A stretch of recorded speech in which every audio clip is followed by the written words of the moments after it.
Sandwich ready করব। Sandwich ready করার জন্য লাগছে একটি বড় সাইজের আলু, 2টি ডিম, কয়েকটি পেঁয়াজ, কাঁচামরিচ, সবগুলো আমি ভেজে পুরো রেডি করে রেখেছি। তারপর পাউরুটি আর শসা, সস, এগুলো সবগুলো দিয়ে আমি আজকে স্যান্ডউইচটা বানাবো। আমি পুরোগুলো স্যান্ডউইচের ভিতর এভাবে দিলাম, দিয়ে উপরে একটু সস দিয়ে একটা রেডি করলাম। এভাবে আমি কয়েকটা রেডি করে নিয়েছি। কয়েকটা রেডি করে নিয়ে এগুলো আমি স্যান্ডউইচ মেশিনের ভিতর দিব। আরেকটা নর্মাল পাউরুটিতে পুর দিব। পুর দিয়ে একটা শসা,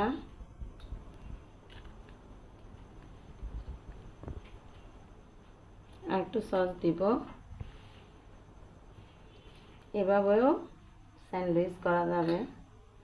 বাসায় বাচ্চাদেরকে সন্ধ্যার সময় বা সকালে যে কোনো টাইমে নাস্তার জন্য এভাবে করে দিতে পারেন। বাচ্চারা খেয়ে খুবই খুশি হবে। এটা বাচ্চাদের জন্য একটা ডেলিশিয়াস ফুড। এখন আমি এগুলো স্যান্ডউইচ মেশিনে দিব।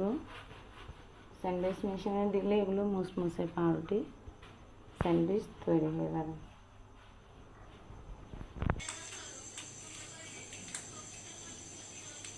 দেখেন, রেডি হয়ে গেল আমার স্যান্ডউইচ।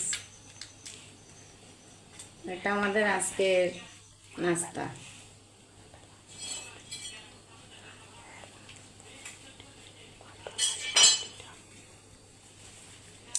এটা খেতে অনেক সুস্বাদু।